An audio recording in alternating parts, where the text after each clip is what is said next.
Previously on Podcast Without Pretense. You know, guys, I think we've been going too strong for too long. Let's just take a break till the end of June. What do you say?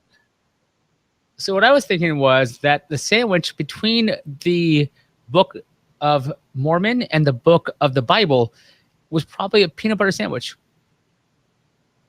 Hi, I'm Jonathan Strickland. I am not. And Eric isn't here, so we're already 2 out of 4 musketeers, but only 3 are ever actually acknowledged. It's a difficult math problem. We'll give the answers at the end of the episode. So, Iyaz, how are you doing? Great. How are you? I'm all right. It has been a while since we have recorded one of these. I think we're getting to one a month now. It should be a podcast without schedule. That's what it's going to be. Let's be fair and assign some blame here, because last week it was totally my fault. Actually, really, I'd say the last 2 weeks were my fault. We were talking about the possibility of recording 2 weeks ago, and then I think at least 2 of us had conflicts, right? I know I did. Yeah. There was a number of conflicts, that's how it goes. Yeah, and then last week we could have recorded, except for the fact that I had forgotten I was supposed to be in Los Angeles covering E3. And in fact, that's where I was. I wasn't just supposed to be there. I was there. And it meant that I was not able to record. Actually, I was flying back that night. And if I had tried to record, it would have been from the Sky Lounge at LAX, which I think would have been only slightly more obnoxious than the dude who was pacing back and forth on his business call and thus covering the entire Sky Lounge with his loud, obnoxious business call. So right, our guest for the last episode. If you missed the episode with the obnoxious guy, it's a special episode. That's who he was on the phone with. And here I thought I was going to ruin everything if I called in. Lost opportunity. So we apologize, or you're welcome. Either way, it depends on how you view our episodes, I guess, whether they are something to look forward to or to dread. We're back. And Eric is in a meeting and on his way home and may or may not join us before the end of the episode. So we hope that Eric is able to tune in and give us his 2 cents for the movie that we watched for this week. We do this thing where we pick movies, typically on Netflix, but not exclusively. And then we try to dedicate our full attention to the movie to see how far we can get before we give up and either walk away from the movie entirely or invite as many distractions as we care to have at our disposal, and then maybe watch the rest of the movie, or who knows. And this week was Iyaz's pick. So why did you pick, Iyaz? I put Vampire Dog, a family movie, because sometimes I want to watch the movies like anywhere, because normally when I pick a movie, it's like nudity laden, like just a lot of it's like tits a poppin'. No shirts. Yeah, there you go. That's what I pick, apparently by accident or by purpose. I don't know. Vampire Dog. I thought, fingers crossed, no nudity. Now there's a little nudity in this movie. It's all dog wang, but it's all dog wang. Yeah. So there's like dog wang versus like Dr. Manhattan wang in Watchmen. Not the same. Not dog wang. Yeah. Yeah, the dog in question was some sort of Jack Russell / Fox Terrier type of dog for the vampire dog in question. Iyaz, how far? Now, you watched this with your son, correct? Yes. So let's go ahead and give you a little bit of the benefit here, because typically we would say if you're watching it with someone else, that counts. It tends to count as a distraction. But yeah. This is a kid's movie, so I'm going to ignore that. How far did you get before you kind of gave up on that, or did you get through the whole thing? So my son gave some comments, but I didn't directly respond to him because of the game here. 14 minutes and 29 seconds. I love that our game is driving a wedge between you and your son. Well, what I just said to him was like, okay, all right, versus going, Let's have a conversation here about what your point is. I 1429. I liked my version better, where you are purposefully ignoring your child in order to maintain the integrity Thank of you. the game. I can't wait till he watches this one day. I'm gonna send him a link to this in his email. He's gonna be like, "Dad, what the fuck? Yeah, it's gonna be like, so this is why I'm in therapy. The fuck?" I got 22 minutes into it. Now, before you have a lot of notes, right? I started taking a lot of notes and then I stopped. Like I've got a page and a half, but I literally got to about half an hour of this movie and then I stopped watching it, and I did not start watching it again until this evening. I watched the other hour of this movie. Is an hour and a half. I thought I was halfway through the movie when I stopped watching it. Like when I stopped taking notes. No, I was only half an hour in. I still had a whole hour to go. I want to hear your notes. We can hear my notes too. I haven't read my notes since I wrote them, so I have no idea what they consist of. But just in general, my initial reaction is this is not by any stretch a good movie, but it's slightly better than A Talking Cat. It's not necessarily as entertaining because A Talking Cat is so monstrously awful that it's kind of entertaining on its own, but not in the way it was intended to be. This movie, I think, has a couple of scenes, a couple of moments that are genuinely entertaining the way they wanted it to be, which is more than I can say for A Talking Cat. Yeah, this movie that's my personal take. This movie, it made me laugh out loud a couple of times in real life because it was funny. But I have way too many notes, and they're gonna suck. So, do you want me to read through mine, or you want to read through yours?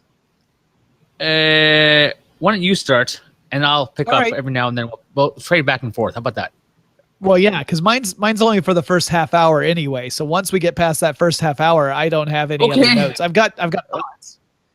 So, Let's go there. But here's how I start. I say this movie is very sincere. It's dumb, but sincere. I'm not sure how savage I'll get, since this is a movie for kids about a dog with magic powers that are semi-vampiric in nature, but still there's some stuff to pick on. For one thing, we see in the opening credits that Norm Macdonald gets the credit as the voice of Fang.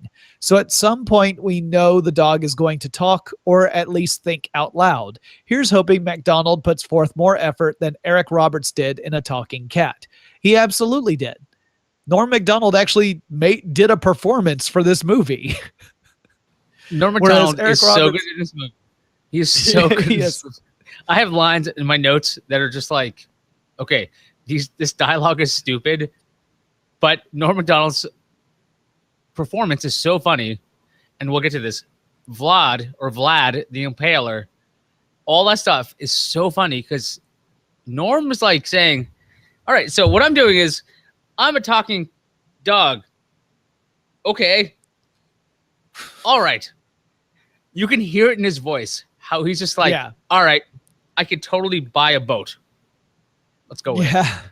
Eric Roberts, however, on A Talking Cat, he sounded like he was drunk and on the phone in his kitchen recording the lines of the cat in A Talking Cat. So he sounded almost completely disengaged with what he was doing, as opposed to Norm Macdonald, who actually sounded like he gave at least a remote crap about his performance, which is nice. Says, for example, the film tells us that it opens in Transylvania, where homes look like the type you'd find in your average American suburb, which I loved. Like, it says Transylvania, and it looks like a house in Midwest America. It says, unless you're Grandpa Sylvester, in which case you live in a castle, which is true. The character who is the initial owner of the vampire dog, for reasons that are never really explained, lives in a medieval castle in Transylvania, whereas everyone else lives in like track housing. It says the vampire dog appears to obey some, but not all, the rules associated with vampires. For example, the dog can enter a neighbor's home without being invited to feast on her cherry jelly, and that's not a euphemism. But the vampire dog's image doesn't show up in pictures because we see a series of photos of Sylvester at various ages posing with what we assume is the dog, only the dog, of course, doesn't show up in the photos. They're really selective as to which bits of vampire lore apply to the dog. He eats cherry, he calls it cherry jelly or red jelly. It is jello, essentially, but they can't call it jello because trademark name.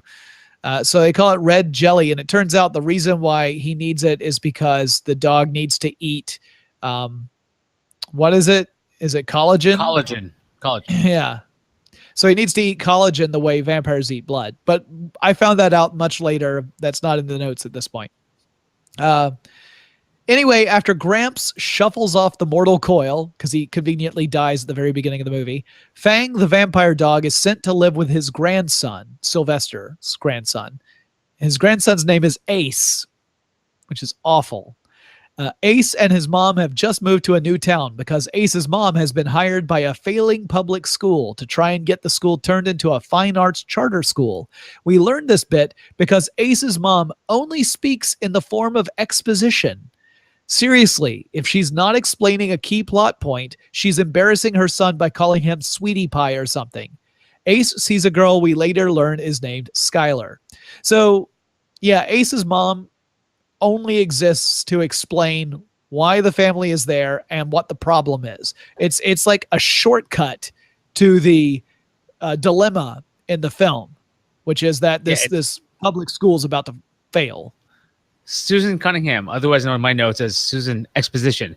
All she does, like Jonathan's saying, is like she just moves the plot along, and she's good at this, but she has like no other motivations, no other cares. She loves her son, she loves her school, but like her whole dialogue is just, hey, there's a band competition. We'll get to that. Yeah. Or, hey, you know your grandpa, the one who lives in Transylvania, he died. That's sad, but he sent you something. That's good. Like it's ham-fisted. There's a lot in this movie that takes shortcuts, like narrative shortcuts, in order to get to moving things along, but it's real sloppy. And this is the first bit of it is exposition mom, who is super, like, it's just transparently exposition. You know, like no human talks this way, where they sum up all the issues. Anyway, on to the most ridiculous plot point of the first 20 minutes. As we later learn, there will be a battle of the bands, and if the school band wins, they get to keep the school? Are you fucking kidding me? Jesus Christ. Vampire Dog is just a rewritten version of Breakin' 2 Electric Boogaloo. Anyway, which is true. Breakin' 2 Electric Boogaloo, for those who have never seen it, it involves a bunch of kids who can breakdance who try and throw a show to save the local rec center. It's the exact same plot.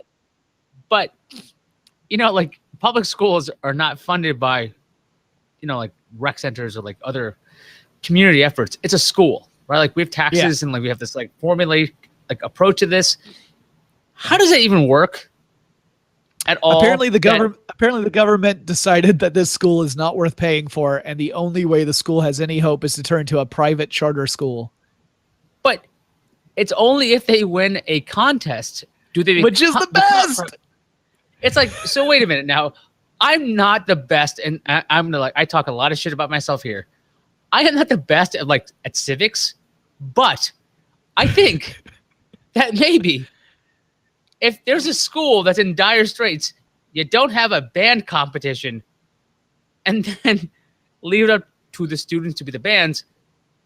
And then some like 3 judges to decide whether this school gets to exist, because there's only one school that's in dire straits. It's like other schools that are like in the competition. So like, Jonathan, as a voice of reason, do you have any like civics kind of based thing on this? Because I have nothing. Like, this seems totally wrong to me. Well, first, I mean, between the two of us, you're the lawyer, so I would think that you would have at least some sort of knowledge of precedents. Second, you said Dire Straits a lot, and if Dire Straits were in this movie, it would be a hell of a lot better music. Third, the whole concept of winning the competition and you get to keep the thing. It's such an 80s movie trope. Like, you see it in 80s movies all the time. Like, we got to save the ski school, that kind of stuff. I love that it showed up, even though it makes no sense. Like, it doesn't hold up to any kind of critical thinking whatsoever. Now, granted, this is a movie for kids. I get it, right? Like, kids are not going to necessarily question it. They might accept on faith. Like, oh, I got it. So the kids have to do really well in the Battle of the Bands, or else the school closes. Not that the kids seem necessarily that invested in this. They don't seem to care one way or the other. The principal certainly doesn't care. Before we learn that the principal is essentially trying to sabotage the efforts to save the school, which we do learn later on. Before we learn that part, he just seems like the most apathetic principal. Like, you kids are terrible. You're all terrible. Like, that's essentially the principal. And I just thought it was like this element, the whole like, let's save the school, was absolutely ridiculous. We should also point out that the music in this movie, and in fact, I might even have a note about this a little bit later, is originally when they first walk into the orchestra, the whole idea is like the class orchestra is absolutely awful. It's in a shambles, and that Ace's mom is the new music teacher who is the one hope for this school to get turned into a charter school. Apparently none of their other programs are worth a shit, but their music program might save the school. They are really awful. And not only are they really awful, the music is terrible because it's essentially MIDI music. It's computer generated, synthesized orchestra, and not convincingly. It sounds like a Casio keyboards orchestra setting playing, When the Saints Come Marching In off key. It's terrible. All right. Ace is a drummer, but has stage fright. He is interested in a geeky girl, that's Skylar, who is being pressured by her peers to shun him.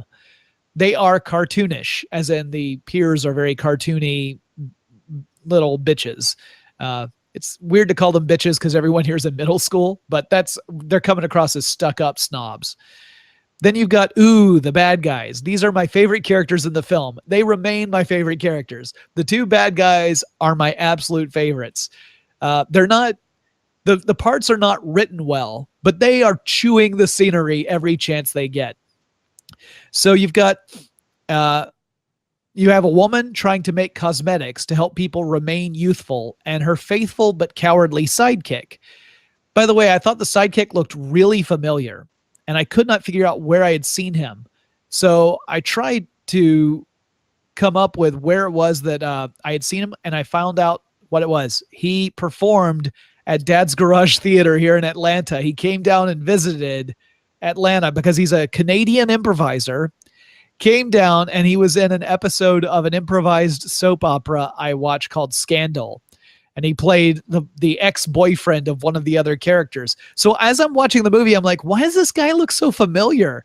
And it's because a couple of weeks earlier, I'd seen him on stage in Atlanta playing a ridiculous character in an improvised soap opera. Now, I didn't go to that stage in Atlanta, but like I thought he was a child star or something. Like, he looks so familiar, and I still couldn't figure it out. And again, I didn't actually see him on stage. So I will look him up later on. Because I was like watching this as I'm typing it up. I couldn't look him up. So he's somebody. But yeah. Who? Yeah, he's done a lot of improv in Canada. So has the actress who played the villain, Dr. Warhol. I say that they are delightfully hammy. Like, they are really hamming it up in all of their scenes. They know exactly what they're doing, and I'm all for it. So it's, again, not that it's written well. These characters are not written well, but the actors are throwing themselves into it wholeheartedly, and they are entertaining because of that. So it's not the same as seeing a really poorly written part played by a bad actor. Like, those can be funny, but it's unintentionally so. These guys, you feel like if they had had better material, they would have been really entertaining. As it stands, they were one of the bright spots of this film. This film depends heavily upon characters happening to be in the right place at the right time to see stuff. cosmetic lady who is named Dr. Warhol sees an online video of Grandpa's neighbor talking about her harrowing experience with the vampire dog. Warhol somehow magically knows this is a vampire dog because they don't say that in the video. It's just this woman talking about a dog who burst into her house, and suddenly Dr. Warhol is like, a vampire dog. The legends are true. I am not sure what evidence. Yeah, sorry, go ahead. Let's stop here because you're right. My notes say Dr. W, because she's like, her name's not written out yet, says she needs that dog. The DNA of a vampire dog will help her with her anti-aging cream. Wow, there was a huge jump here. So, like, in this world, whatever's going on, everyone knows there is a vampire dog. But we never hear about that until, like, this moment. So, like, they are just saying, look, this is our world. It's a reality. Let's go with this. And that's actually, I think, one of the best parts of this movie. Yeah, once you get past that, like once you're able to accept that, it's fine. But my initial reaction was like, oh, give me a fucking break, because there was nothing to indicate that there was a vampire dog. Like there was no indication that vampiric dogs were even in mythology in this world, right? Like that anyone had ever heard of such a thing. But not only had she heard of it, but she was immediately able to recognize that the report of a dog breaking into a woman's house had to be a vampiric dog. So it was an amazing leap there where, again, it was a shortcut, just like the shortcut I mentioned earlier with Exposition Mom. This is a shortcut so that we have motivation for our villains. Now, I will say that so Amy Matizio, who plays Warhol, seems particularly strong. I said, actually, so far, no one's really awful in this, although some of the kids end up being not great actors, but all the adults were decent to good. I looked up her background. I see that she's from Canada, has an improv background, which definitely helps. But I also want to point out that she reminded me of a classic Disney villain character that I like a lot. Iyaz, have you ever seen the original version of Pete's Dragon? No. So Pete's Dragon has an overabundance of villains. There's actually two different groups of villains. There's the family that had been the foster family for Pete at the beginning of the movie, who are terribly abusive and awful, and they exploit Pete, and that's why Pete ran away. So they're one group of villains. But there's another villain who is a snake oil salesman, and he finds out about this supposed dragon. And while he doesn't fully believe that the dragon exists, he knows that if the dragon is real and he can harvest the body parts from the dragon, he'll be able to make tons of different medicines with claims of them having miraculous healing abilities. So he's willing to go with the potential delusion of a dragon existing in order to make a profit from it. So her character reminds me a lot of him. His name is Doc Terminus, and he's one of my favorite Disney villains because he's such a pompous snake oil salesman character. And he has a goofy sidekick, just like she has a goofy sidekick. So there were a lot of parallels, I thought. Now, again, Dr. Terminus is a part that Pete's Dragon is a very flawed film. It's not great. It's not perfect by any stretch of the imagination, but those characters are written better than anyone in Vampire Dog. However, I did see the parallels and thought that that was kind of interesting.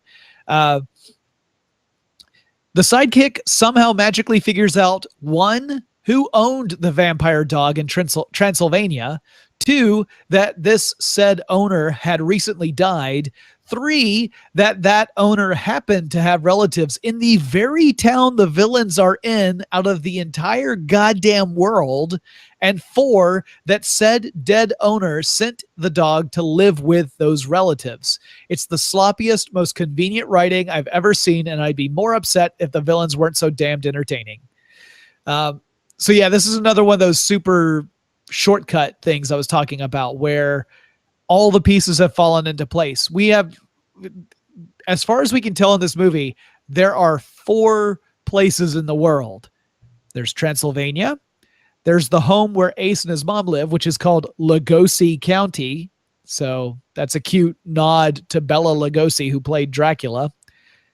Then there are 2 other places, and I only know that because in the Battle of the Bands, there are 2 other teams that show up, and they have different names for their middle schools. So there's at least 4 locations in this world, but the villains happen to live in the same one that the heroes live in. So Ace gets Fang and puts Fang in a backyard on a long leash, and Fang lays down in the shade of a tree because, sunlight and vampires don't mix, except he's been out in the sun a couple of times, but we suspect he didn't like it. One and second. Ace goes on to school. Yeah. So my son is watching this with me. My son is almost 7 years old.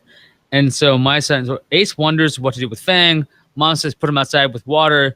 My son says, oh no, vampires can't be done. It just like trails off because he knows at the age of 7 that vampire anythings cannot be out in the sun.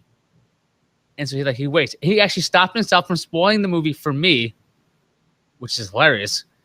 Because I'm like sitting there like, what's going to happen? The vampire dog's in the backyard. He's like, the sunlight. I'm like, shh. Again, because of this show, I tell him to shut up. There we go. Yeah, so here's the thing is that this is another inconsistent part because we see the vampire dog walking around in daylight a lot. Now, I guess they're fairly careful to make sure he's not like in direct sunlight for most of the movie, but it's like sunshiny days. At best, he's in a slightly shady spot. So it seems really weird because he doesn't seem particularly distressed while he's out there, but we learn from the dog himself that he doesn't want to get into the sunlight because it hurts him. Because, once we get to the point where Norm Macdonald is talking, because I haven't even gotten to that part yet. So Ace goes to school. When he goes to school, he ends up playing the drums in the class orchestra, but he gets stage fright and he completely freezes up, and he ends up all the kids take out their phones and film him while his mom just stands there to the side watching her son get progressively more humiliated and not jumping in to do anything about it. So mom of the year right there. So wait, as he's drumming, right? He's drumming and he fails because that's what Ace does. He throws his right hand forward, right? And the drumstick hits the principal right in the dick. Okay? Yes. And it's a cheap joke, and he just crunches over, he falls over. But all the kids are on the drummer, not going, hey, the principal's a fool now. Did you find that to be the most unbelievable part of the movie? I could believe the vampire dog more readily than I could believe kids would pass up the opportunity of videoing their principal getting hit in the crotch. Yeah, his nickname for me for the rest of the movie was Prince of Dick. That was his nickname for the rest Prince of the movie. Dick. Yeah. Well, that works on multiple levels because he is a dick in the movie too. He's a dick. So then Ace is essentially the butt of all the jokes in school, and he's shunned by everyone. So he comes back home and immediately starts wailing on the drums. Skylar comes by on her bike and says, wow, as she overhears him playing. Then he remembers he's got a goddamn dog outside and runs out to get Fang, who is hiding under the deck. He brings the dog inside, and that's when Fang starts talking and explains he needs jelly. Guess English is universal among vampire dogs. Ace passes out. What an ace-hole. The dog somehow transports Ace upstairs after eating cherry jelly that's in the fridge. He says that he dragged Ace. Now, keep in mind, this dog is like 20 pounds. The talking effect is CGI, and it's not all bad. It could have come across as super creepy or awkward, but it looks okay. No telling if the other guys will feel the same way about this. Ace convinces Fang not to talk to his mom, and Fang agrees. And that is all I have in the notes. Now, I've got other stuff I'm thinking about on the movie because, again, I just finished it, but I am curious to hear your notes, Iyaz. Oh, good God. So where are we? Fang is offered a glass of water. Hang on. So I'm trying to match up your notes and mine. So he's past the backyard stage, right? Yes. All right. Here we go. Fang was offered water by Ace, but wait, Fang asked for jelly. Ace faints because dog is asking for stuff. Fang goes to the fridge to find some jelly. Ace is still out. Fang brings Ace upstairs. Fang is now super talkative. Fang explains, quote, I'm highly allergic to direct sunlight. Susan Exposition is back in the kitchen, and Fang implies he won't talk to her because he doesn't want to drag her around. Fang flat out explains that he's a vampire, but a friendly vampire. Then the audio trails off, and we miss exactly how this whole thing works. Kids see Ace talking to a dog, and they make fun of Ace. The 12-year-old Ace is freaking out for talking to a dog. What the fuck? I would think at 12, you'd still be cool with talking with a dog. Because he's like, you're a dog. I'm freaking out. It's like, I wouldn't freak out at 12. Like, maybe 20, but yeah, not 12. And now, the talking vampire dog cleans Ace's room. This is the best. Fang explains he's super fast. Then he explains the story. And we get a title card that says something like 40 minutes later. It's like this movie is aware it's bad. And it needs to explain things, but gives us ways around the timing of the explanations. Did you find that in this movie? That they know it's bad and they just like skip over stuff? Yeah. No, like I said, this movie takes a lot of shortcuts. So back to Warhol and Frank. Those are the names of the two bad guys. Frank rings the doorbell. Warhol yells at him for doing so, since this is a break-in. Vampire dog looks... he has his walkie-talkie. He's so excited that he gets to use the walkie-talkies, and he says the doorbell appears to be broken. And she's like, "Why are you ringing the doorbell when you're supposed to be breaking into the house?" I thought it was genuinely one of those dumb moments. It was cute.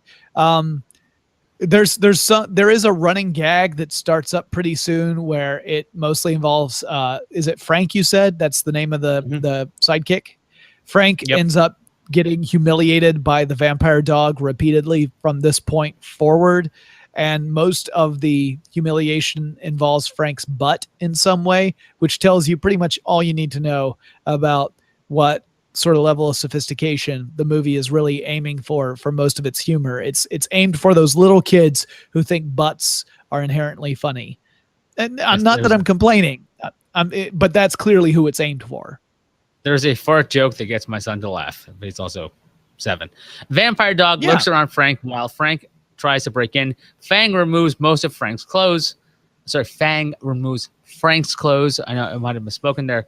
Fang pees on some equipment in a van, which sets off some sparks. Fang asks Ace to sneak him in and out of the school. Fang says Ace dresses unlike a musician. I believe there was an AC/DC joke in there somewhere. He's putting on clothes on Ace, and one of the outfits has a little like shorts and like a suit kind of thing. What's the guy? Like the lead tell me the name. of AC. I can't tell you. I don't know names of bands. Yes, but it's the lead singer of AC/DC about the little schoolboy outfit that he wore. He's dressed that way. It's essentially the same thing. Yeah. Fang's like, that's not good enough. He keeps moving on. Ace goes to school with jeans, a button-down shirt, and a cabbie hat. They have a name. There's cabbie hats, but I don't know what they're called. Blonde and raven hair girl. This is the two friends of Skylar who are like complete dicks, but they're cool. So I call them blonde and raven hair girl. Notice the dog. The girls are there to do band competition. Ace thinks they're being nice for saving the school, which is kind of a nice little sweet moment. The girl explains they're in it for the fame and this is weird. They're in it for the fame and to blow this popsicle stand. Emphasis, theirs. It's really weird. Actually, like a 12-year-old girl yell blow. They didn't even that hard. They didn't even say popsicle stand though. It was popcorn stand. My bad. Because as I was watching it, I thought, that's a weird way, because I've always heard popsicle stand, not popcorn. So when they said popcorn stand, I'm like, is that a Canadian thing? Because this movie was made in Canada. So I was wondering what that was about. I did not want to rewind it to say, son, wait, I need to know what they're blowing. So I didn't. Warhol is meeting with Dr. Prince-a-Dick. Warhol wants to make sure that this school closes. Does the principal have any power in this? That's the other thing. Like, I don't quite get how Warhol is negotiating with the principal whether the school will close or not. Like, because the principal is just running the school. Like, isn't the school a part of the, I don't know, the district? And like, Yeah, I think so. The gimmick here is that Warhol wants the school as the base of operations for her cosmetics company for reasons. I don't know why that particular location is ideal for her, but she wants it really badly. And maybe she just thinks she can get it for super cheap or something. But the whole gimmick here is that she wants that location and that she's been colluding with the principal to sort of sabotage the school so that she can swoop up and grab the land for a steal, I guess. And it's revealed that the principal is on the take from Warhol. Warhol's been bribing the principal to play along and purposefully sabotage his own school. that explains that. Let's keep going here. So we got back to the school day. It's lab time. Thank you. And the teacher says to partner up. No one wants to partner up with Ace. Skylar is forced to partner with Ace due to the teacher. Skylar's cool friends say, "Bummer, Sky." Sky finished the entire experiment before Ace finished reading step 1. Teacher notices and thinks they did a great job. Skylar says, "My friends don't like Brainiacs." And she also explains that this is the first time she's had cool friends and she doesn't want to blow it. Holy shit, that's really self-aware. Because you're wondering, why the hell is this girl friends with these asshole kids? She knows why. Skylar explains to Ace that she heard him. Ace says he sucks in front of others, which does make him suck, by the way.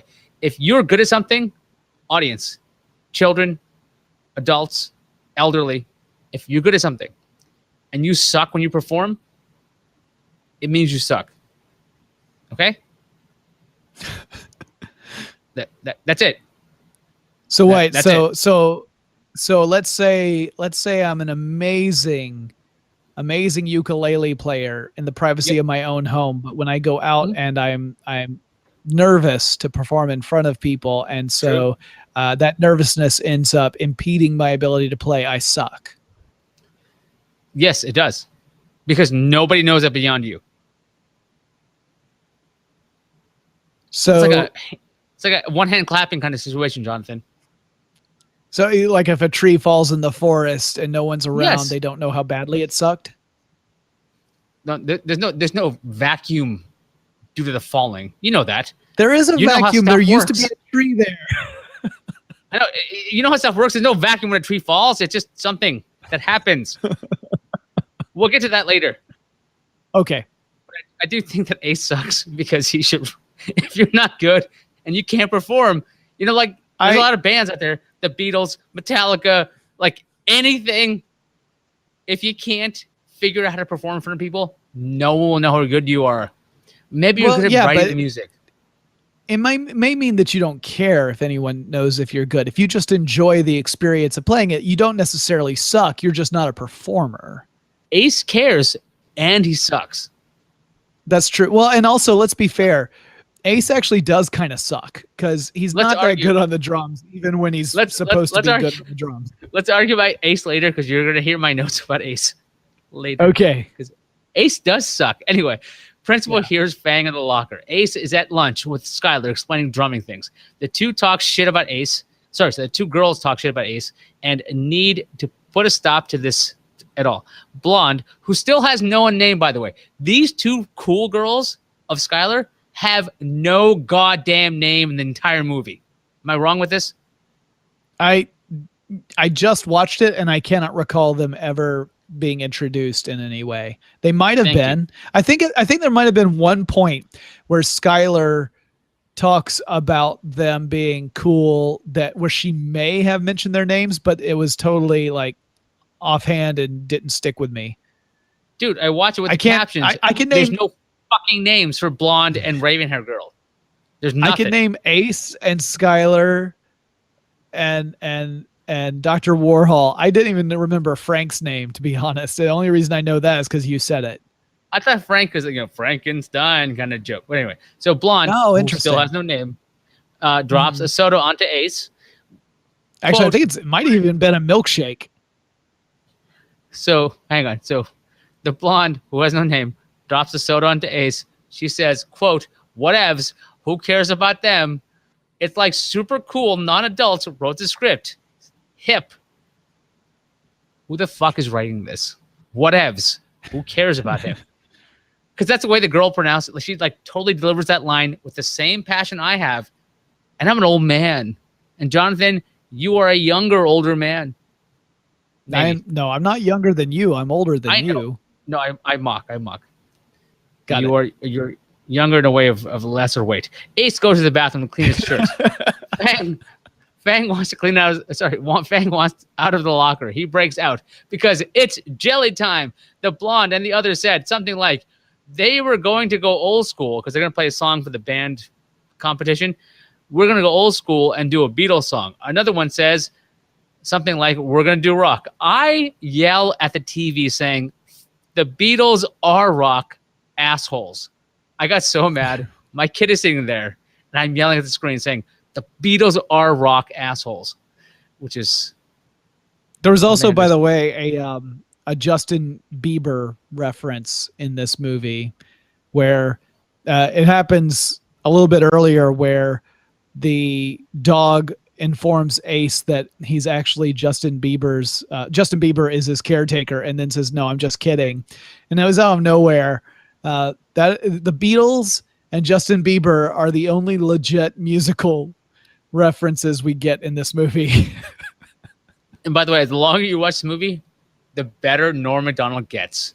Because if you know who he is, that voice is so good that you just can't help but like it. So anyway, so Fang eats things off the lunch tables and hypnotizes the blonde boy into spilling a drink onto his own lap. Fang runs into Ace. Ace is less than happy about it. Blonde boy is the nephew of Uncle Barry, a.k.a. Prince Dick. His name is Barry. Skylar thinks let me Ace... ask you something. Let me ask you something about this scene, though, Iyaz. So the dog shows up, hypnotizes the blonde kid, who turns out like the blonde kid's a total asshole. The boy, not the girl. So it's the boy hypnotizes the boy so that he spills his drink purposefully down his own front, right? Like he pours it on his shirt and crotch, essentially. The boy was in no way involved in the drink incident that had just happened to Ace. So this was like an unprecedented act of aggression on the behalf of the vampire dog wasn't like getting revenge for his master or anything. Like there was no now the boy did mock Ace during the drumming incident, but the dog wasn't there for that. Okay, so Fang, the dog, is he's not like looking for who deserves vengeance at this exact time. This kid, blonde boy, again, who has no name, is at the same table as asshole blonde girl and asshole brunette girl, right? Right. But he had nothing to do with the incident that just happened. Well, yeah, but this is also a dog, so maybe, So maybe the dog's just an asshole. I mean, it's just like the dog just shows up. Dog shows up, sees blonde kids, like, all right, you Aryan son of a bitch. Hypnotizes him, makes the kid pour a drink down his front. Maybe it's making fun of the person, or maybe it's a giant, larger lesson, Jonathan. Maybe it's like, hey, look, I know this kid has nothing to do with it, but you girls, you will not make fun of this guy, right? So I'm going to hypnotize this guy. I don't know. I'm not overthinking this, all right? Because the reason why they go after Aryan guy is because he's at the table. That's it. So we got Hitler Youth Kid who there's a couple to spill a drink on himself. Yeah. Now we do find out in that next scene where he meets with Prince Dick that Prince Dick is using his nephew to actively sabotage the school band, although we don't really know if the reason for that is to actually make the band fail, like by being bad or not being bad. Like, I don't know how aware the kid is of what his role is supposed to be, because it turns out what the kid's doing is using a drum machine instead of playing the drums, which, obviously would pass muster. You would never ever be able to tell the difference between a kid playing the drums and a drum machine playing a drum track. They would be indistinguishable from each other. They would sound exactly the same. That's true. The Prince of Dick, he's trying to sabotage the band. You don't know necessarily if the nephew understands what the consequence is of this particular thing, or if the nephew thinks that he's supposed to cheat to win the Battle of the Bands. You don't really understand. I don't know. At least I didn't understand that, whether or not he was supposed to be in on what the purpose was here. So bottom line is the Hitler Youth totally deserved getting a drink poured down his front, but there was no way for the vampire dog to know that. So the vampire dog just, for no apparent reason, singled out this one kid for humiliation out of everyone in that cafeteria. No, you're right. In the eternal logic of the dog, there was no reason for the vampire dog to come after the Nazi boy. You're right. He doesn't have to have the information. Yeah, he has no motivation. It now, lucky for us, that Nazi kid deserved it. So, well, yes, it's okay. It's all cool in the end. Okay, I did not analyze it to that effect. Anyway, so Skylar, at some point, thinks Skylar shows up and hangs out with Ace, and the dog talks to her.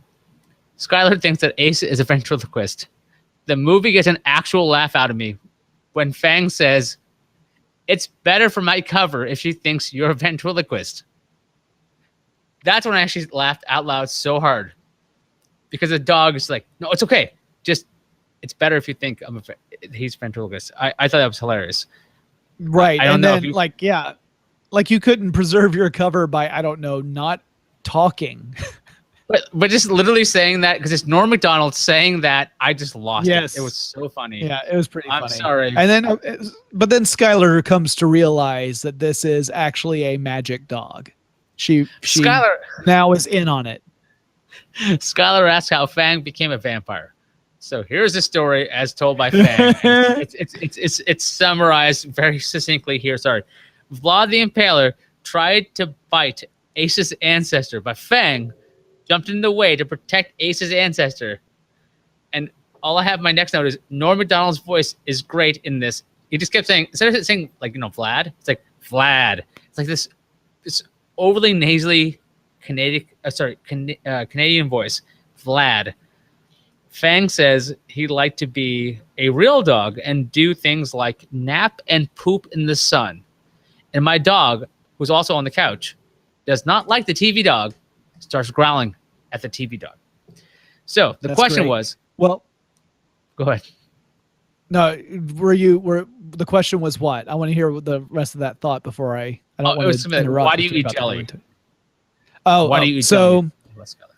So the full story about how he became a vampire is that an ancestor of Ace's was a vampire hunter and had raised an army to face off against Vlad. Vlad was about to kill Ace's ancestor, and the dog jumped in the way and got bit instead. So Dracula fed upon Poochie. This dog. This dog, but he also says, like, what's it supposed to do? I'm his own. He's my owner. Like, he's kind of like this kind of put upon character. Like, yeah, I gotta protect him. And like, it's so sweet and nice, even though it's Norm Macdonald. Again, the least sweet or nice voice in the history of sweet or nice voices. I also like that we don't know if the dog could talk before he turned into a vampire, or if that was just one of the many vampiric powers bestowed on the dog, because there's so little information about the dog himself. Like, why would turning into a vampire give the dog the ability to talk in the first place? I don't know. So maybe he was able to talk before he turned into a vampire. Who's to say? I have a couple of questions about that later on in the film, because it continues. Okay. Because Fang is talkative. But we do know that Fang does have the ability to hypnotize. He's super fast and super strong as long as he eats his red jelly, which, as we learn, is so that he can ingest collagen That's what dogs have to eat instead of blood. He hates the sight of blood, but he used to eat antlers and hooves before he started eating Jello, or as he calls it, red jelly, because he doesn't want to get sued. That's exactly the point where it was at. Why do you eat jelly? Asked Skylar, and Skylar puts together Fang likes gelatin, which made it a collagen, and Jonathan explained. Skylar brings a suit for Fang to protect him against the sun. It's like a hoodie and like a jacket. Skylar has Fang lick a Q-tip. Fang and the rest head to school with a Saturday Night Fever-like song playing in the background. What a terrible song. I missed a bit. That's because Fang is strutting in his new outfit, which allows him to run in the sun. And again, we've already seen Fang running around on a sunshiny day. So yay. Now he's free. So I missed a bit. And Frank was hypnotized by Fang at the school to be a chicken or something. Warhol asks what happened. Skylar is in the lab to test out the vampire dog's drool. The two friends, this is the asshole kids, are making fun of her. Blonde girl explains that they were cool with Sky. Ace shows up, who then insults the duo. Ace asks Skylar in front of the two horrible girls out on a date. The balls on this kid. What I wrote there. Sky reluctantly says no. Right. Damn. Because she still doesn't want to give up her position as a cool kid. Like she finally got to be one of the cool kids. So she's not mean about it when she turns Ace down, but you can tell she's reluctant to do so, but she's more reluctant to leave the class of cool kids that she finally got invited to. So it's a moment of indecision almost on her part. Like you could tell she's struggling with it. And then she tears up. The actress is actually quite good. She gets very weepy as her two supposed friends, who are awful, praise her for her choice and then tell her that she needs to get into the auditorium to go to band practice. And meanwhile, she's thinking about how she's just hurt Ace's feelings after he had asked her out. And so this is actually, I mean, it's not written well, but it's acted well. Yeah. And Ace, again, the idea of this character, like being in front of these horrific characters and trying still, good character building moment. So then one other thing I want to say first, though, Iyaz, I'm sorry. You had mentioned the bit that you had kind of missed where Frank was acting like a chicken because he got hypnotized. Oh, yes. This does end in a point where Frank jumps up on a counter that has a like 24 eggs in one of those big egg containers and sits on it, thus crushing the eggs, getting all over his bottom, and being part of that running gag of Frank's bottom being the punchline of a joke.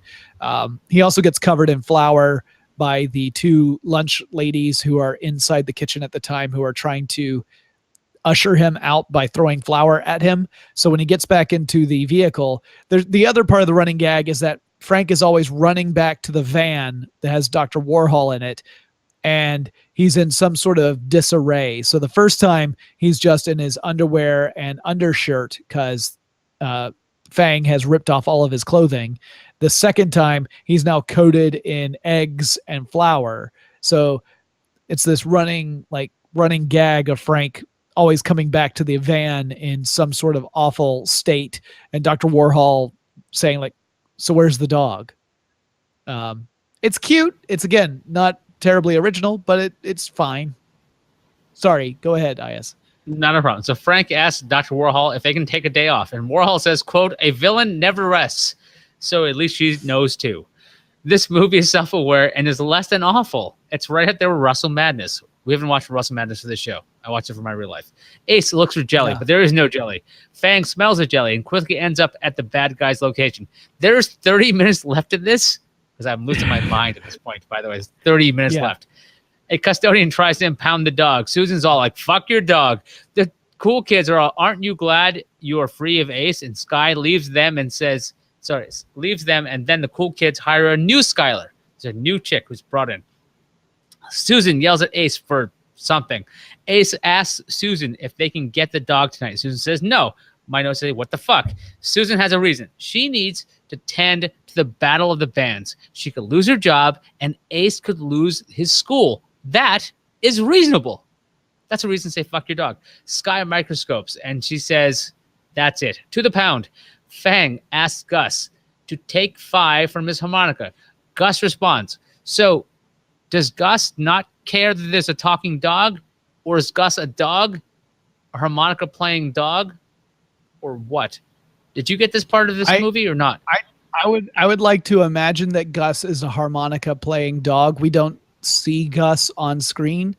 I'm getting that it's supposed to be a reference to any kind of jailhouse scene where someone in one of the cells is playing a harmonica as the camera pans across the various cells in the jail, and that this is supposed to be Fang asking the one harmonica playing dog to give it a rest.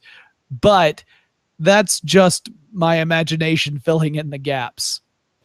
Yeah, there's no actual answer to that. So Sky reaches out to Ace, thank you, and says that she might have a way to get Fang in the sun. Sky explains that Fang just needs an allergy medication. At the pound, Fang asks to get connected to the only Cunningham in town, because he calls the operator. Susan answers the phone. That's Ace's mom. Fang explains that he is the dog. Susan does not believe him.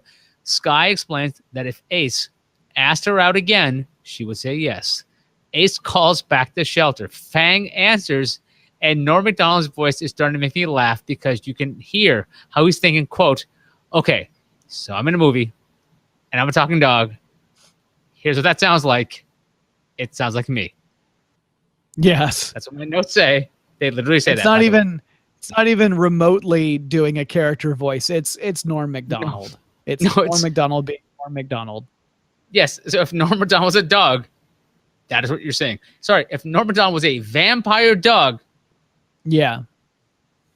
Okay, so I'm going to keep going because there's a lot more notes. All right, so the bad guys find Fang again. The kids run to the shelter. The bad guys break into the shelter. They find Fang on the desk. Fang hypnotizes both of them, who explains to Skylar and Ace that the mind-controlled thing only lasts for a few minutes. Bad guys figure out where the dog and kids will be by thinking like a moronic 12-year-old. That's kind of funny. Now, it's pretty funny because they get hypnotized. The Warhol becomes a cat and Frank becomes a dog in their hypnotized versions, and they commit. This is not one of the parts that I particularly found funny. It was more cringeworthy. But as an actor, come on, like they tried. As an actor, I admire the commitment because they totally threw themselves into acting like a goofy ass cat and a goofy ass dog. And it was just hard to watch because it was just a dumb scene. It wasn't because of their performance, which was enthusiastic. No, you're right. It's hard to watch, but they tried. They really tried. Because there's still 20 minutes left. Now, to the Battle of the Bands. My notes say in giant letters, there's still 17 minutes and 55 seconds left. The acts suck. Sky suggests Ace call the police, which is really smart. The band from Lugosi is ready. Oddly, they don't play the Beatles, the rights to which probably cost more than the entire movie. The principal comes on stage and says the band is cheating. They are using a drum machine. Not nephew, using a drum machine. Nephew of principal is the guy using the drum machine. Not the drummer is Jake. Thank you. The drummer is disqualified, and now it's Ace's time. Parentheses, I said to my son, the dog will drum. And even he said, no. So if the dog had drummed, this movie would have gotten a lot more praise from me. So my son, who's going to be 7 very soon, he's like, kind of like looking at me like, Dad, you're the dumbest man on earth. I know what he wants to say, but he didn't explain it yet. So he was a very nice guy. Then they let Ace drum, and Skylar picks up for herself. Six up for herself. The kids they play their suck rock. There's no vocals. Ace pulls off a drum fill without hitting anything other than the snare drum and hi-hat. Drum solo. Fang watches on, and this film shows as much dick as Watchmen did with Dr. Manhattan. It's a lot of dog dick right flying through the air. Getting back to the drum solo stuff, first of all, it's awful. Second of all, the crowd is awful. They clap on 1 and 3. Third of all, the like you say, like especially early on in the drumming, it is so clear that his actions aren't matching the soundtrack at all, that it's just awkward. It's kind of like when you see someone who clearly doesn't know how to play piano miming playing piano on a movie or television show, and the camera angles are not quite good enough to mask the fact that this person clearly doesn't understand how pianos work. That's kind of how this was. When he gets to the drum solo part, it's marginally better as far as the matching the action to the soundtrack, but it's not a very good, like the drum solo has no connection whatsoever to the song, and the crowd's reaction is obviously 100% for the drum solo, not the song. Because, I mean, that's just the way this movie works, right? He has to be the hero. He's the one that saves the school. And so when he finishes the drum solo, he gets like a standing ovation, even though it wasn't a very good drum solo. And to be fair, the two teams they were up against were insanely shitty. The first team was a jazz band, but it was a jazz band that played, what was the song they played? It was like, it wasn't the Saints Go Marching In. It was... that's what I thought it was. It was that's what they were playing in the orchestra practice sessions earlier. No, they were playing something that wasn't jazz at all. It was like some regular like classical standard, but it wasn't a jazz piece. And then the second band consisted of one kid playing the recorder, and he was playing Beethoven's Ode to Joy. He tried pathetically. But I mean, really tried. The point is that really the Lugosi band won just by showing up. Well, yeah, and also it's the two asshole girls and bass player, I guess, and then Ace. As keyboard player, because they originally Skylar was the keyboard player, but they fire Skylar because she shows loyalty to Ace, and instead they immediately just turn to this random girl who we have not seen before and says, "You're in the band." She was on the stairs. She's important. She's on the stairs. She's, new Skylar. So she doesn't even have a line. She did a great job. You're right. She has no line. She's just sitting there like, "You're in the band," and she's like, she just looks around a little bit, and then the scene ends, which actually I have to admit was pretty fucking funny. All right, so my notes get a little less here. Bad guys get caught. Frank turns on Warhol. They get taken away. Lugosi Public School continues to exist as a charter school of music education. Susan says, quote, "Bad Ace for sneaking out, but I proud." That's not what she says. That's what I think she says. I proud. Principal Hickman is fired. Time for Fang in the park. They give Fang the meds, and they ask him to go to the sunlight. He walks entirely into the sunlight. Fang is fine. He can play in the sun. It's not over. What the fuck? Music class playing while the Saints go marching in, and their outtakes. I thought so in the end, the comeuppance we see is that Ace is now the drummer for the school orchestra, and the Nazi kid is the one who's has to play the triangle. That's the big gag, because he betrayed everybody. So now he's reduced to playing the triangle. The two snob girls don't get any comeuppance at all. All they get is Skylar calling them on their bullshit, but that's it. They don't get any kind of comeuppance in the entire movie.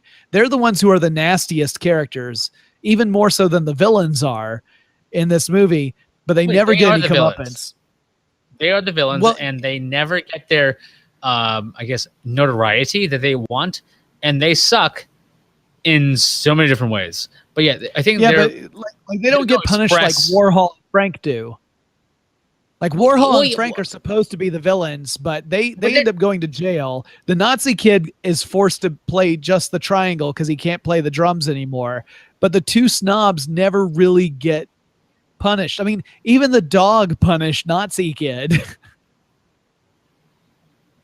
You're right. There's no express punishment of Nazi kids. So not of the two asshole kids. So Yeah. those two, all they wanted to do was to get notoriety for saving the school. Not that they want to save the school. So Yeah. they don't get that. So maybe we have to like infer all of this. Yeah, I But guess you're that's right. as They close have, to punishment as they get. and again, that's overthinking the whole thing. And as the outtakes run, I got to say this out loud. My son says, "Dad, thanks for showing me this movie. It was awesome." And I'm just like, Well, I mean, Okay. it is a, like we said, it is a movie made for kids. There are elements of it that are legitimately entertaining. Overall, it is not a very good movie, but there are little bits and pieces of promise in it. So it's very self-aware though. Like the two Yes. villains are very aware that they are in a shit movie, and they are hilarious. I think at times.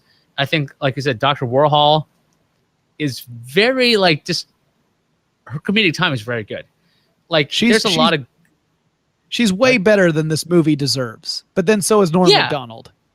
Norm Macdonald is so good in this movie because if you just watch this and be like, what did Norm Macdonald do before he did that KFC commercials? Like, oh, all right. Why? I don't know. And then you should watch his special by Hitler's Dog. You saw his special?